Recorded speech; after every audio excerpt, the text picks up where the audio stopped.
Let's start with a hard truth that nobody in the gay community wants to admit. Most of us, especially those of us who came out after 40, 50, or 60, are terrified. We are terrified of the silence. We are terrified that we missed the boat.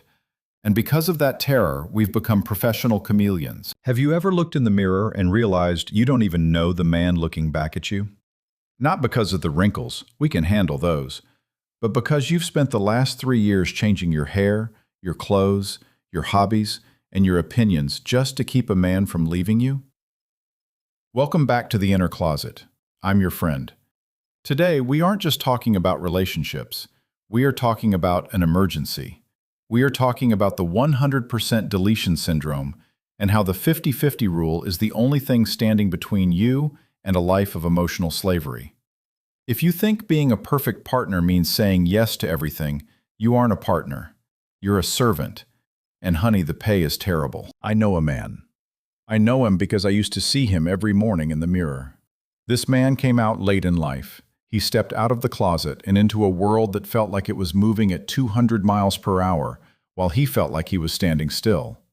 When you come out late, there is this crushing weight of lost time. You feel like you have to compress 40 years of dating into 40 days. You feel like a teenager in the body of a man who needs a colonoscopy. It's confusing, it's exhilarating, and it is incredibly dangerous. Why is it dangerous? Because desperation has a very specific scent. And predators, the narcissists, the abusers, the emotional vampires, they can smell it from a mile away. And I am not talking about the pheromones that a lion can smell when a female is in heat. No. I remember feeling that if I didn't find someone now, I would be a failed gay man. I thought my happiness was a package that had to be delivered by someone else. I had forgotten what it felt like to be loved, so when someone finally threw me a bone, I didn't care if that bone was attached to a leash. I fell into the trap. I accepted the jealousy. I stayed quiet when the verbal abuse started because I thought, well, at least someone is talking to me. I even put up with physical intimidation and total control because the alternative, the silence of my apartment, felt like death. I was so desperate to not be alone that I accepted a relationship that felt like a prison. I was a slave to the game of keep him happy. I was deleting 100% of myself just to stay in the room. Let's get raw for a second. Why do we do this? Why does a man with a career, a life, and a brain stay with someone who treats him like trash? It's the checkbox trap. In the gay world, especially on the apps, we've created these unrealistic expectations that would make a Hollywood casting director blush. We want the total top. We want the man who looks like a movie star, but has the emotional depth of a therapist and the loyalty of a golden retriever.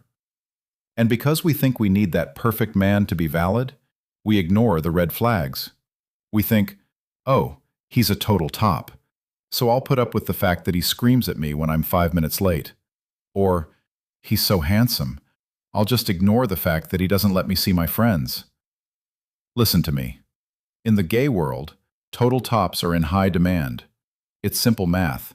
More bottoms than tops. And some guys use that demand as a license to be assholes. And the truth is, none of that would have worked on me if I knew my value. They think because they are rare, they don't have to be kind. And you, in your desperation, accept it. You think you have to be 100% submissive, 100% available, and 100% silent just to keep him. That isn't a relationship. That's a hostage situation. If you are staying with a man just because he meets a physical requirement on your checklist, but he makes your soul feel like it's shrinking every day, you are trading your life for a fantasy. At some point, I had to face a brutal truth. I wasn't in a relationship. I was in a transaction where I was the currency. So how do we fix this? We apply the 50-50 rule. And no, I'm not talking about who pays for the appetizers at dinner. The 50-50 rule is about sacred space. In a healthy relationship, you must be willing to give up 50% of who you were as a single person. You have to move your mental furniture. You have to learn to compromise. If I'm with Robert, I can't always have the TV on the channel I want. I can't always eat exactly what I want, when I want. I give up that 50% of my single man autonomy to make room for his life, his needs, and his presence. But here is the line in the sand. The other 50% is mine. That 50% contains my values, my dignity, my self-respect, and my connection to my own soul. If a man asks you to give up 60%, 80%, or 100% of yourself, he isn't loving you. He is consuming you. Real love doesn't push you down. Real love is a 50-50 exchange of power. If you delete yourself to be with him, there is no you left for him to love anyway. You've become a mirror, reflecting back whatever he wants to see. And eventually, a mirror gets boring, and he'll go find a new one to break. Now, let's talk about your checklist. You know the one. It's stored in your phone or in that dusty corner of your brain. I want a man who is 100% loyal, 100% masculine, a total top, rich, and has zero emotional baggage. Honey, if that man existed, he wouldn't be on Grindr. He'd be a mythological creature in a museum. When we hold on to these unrealistic expectations, we let the suitable help walk right past us. We are so busy looking for a movie star that we don't see the kind, stable man who actually wants to build a life with us. And let's be honest about the loyalty checkbox. We live in a complicated world. If you are obsessed with finding a total top who is also 100% monogamous in a community where tops are rare, you might be setting yourself up for a fight you can't win. Sometimes, part of the 50-50 rule is negotiating the rules of the game. Maybe you allow him to meet others under certain rules so you can keep the emotional core of your home solid. The point is, stop looking for a type and start looking for a value. Does he value peace? Does he value you? Or does he just value the way you make him feel like a king while you act like a peasant? You cannot negotiate a good deal if you don't know the value of what you're selling. For a long time, I didn't know my value. The hardest part wasn't realizing what I deserved. It was realizing how little I had accepted. I thought I was just an older gay man who was lucky to have anyone. But then I did the work. I looked at the data of my own life. I realized I offer something that a 20-year-old with a six-pack can't offer. I offer peace. I offer wisdom. I offer a love that doesn't care if the physical plumbing works perfectly every single night. I offer a 50% that is solid gold. I offer the ability to learn from my partner every day. I offer the capacity to shut up when I'm angry and listen instead of reacting. Once I learned what I had to offer, I stopped being willing to accept less. I stopped being a love slave. I realized that the true love I was looking for could only happen once I learned how to love the man in the mirror first.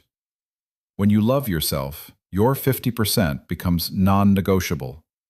You become idoneo, suitable. And when you are suitable for yourself, you attract someone who is suitable for you. That is how I found Robert. Not by hunting for a checklist, but by becoming a man who knew his own worth. We didn't find each other because we were perfect. We found each other because we were both ready to give up 50% and protect the other 50% with our lives. So, how do you actually do this?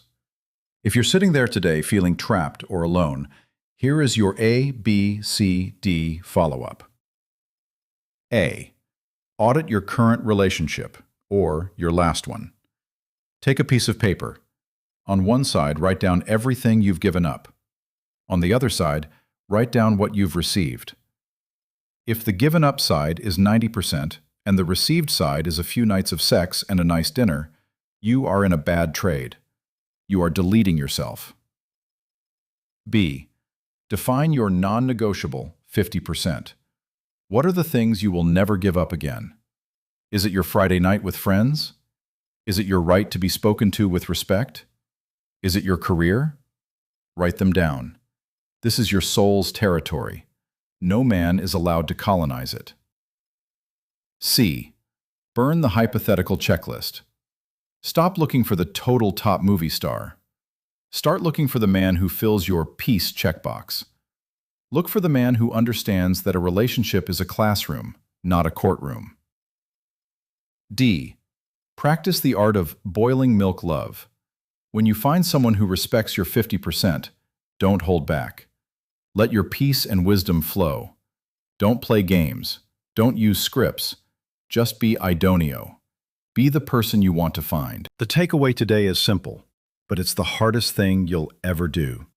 You have to be willing to be alone to avoid being a slave. If you are so afraid of the dark that you'll stay with a man who puts out your light, you've already lost. Solitude is a workshop.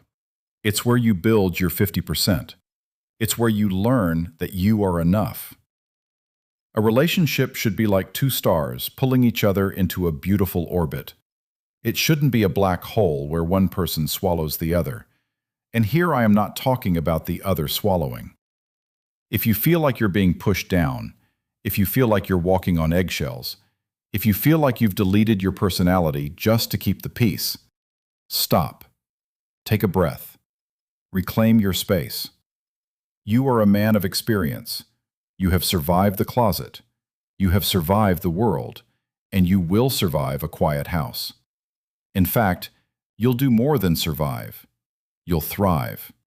Because once you know your value, the world starts treating you differently. I want you to imagine something. Imagine a life where you don't have to perform. Imagine a relationship where you can say no and still be loved. Imagine a partner who looks at your wrinkles and sees a map of a life well lived, not a reason to leave. That life exists. Robert and I are proof of it. 21 years together, one difference, and a whole lot of 50-50. But it started with me standing up and saying, I am not for sale. I am not a slave. I am a man with a 50% that is worth its weight in stars. Stop trading your universe for a handful of dirt. Stop deleting yourself for men who wouldn't even edit their schedule for you. When you love without physical conditions, when you love without a script, that's when the milk starts to boil. That's when the peace flows. And that, my friends, is the only way to truly fly. Stop deleting yourself for people who were never willing to read you in the first place. I'm your friend. This has been The Inner Closet. If this video shook you a little, good. You needed a wake-up call. Like, subscribe, and share this with a brother who is currently deleting himself. Let's get him back. Amense mucho. Love yourselves with intelligence. I'll see you in the next one.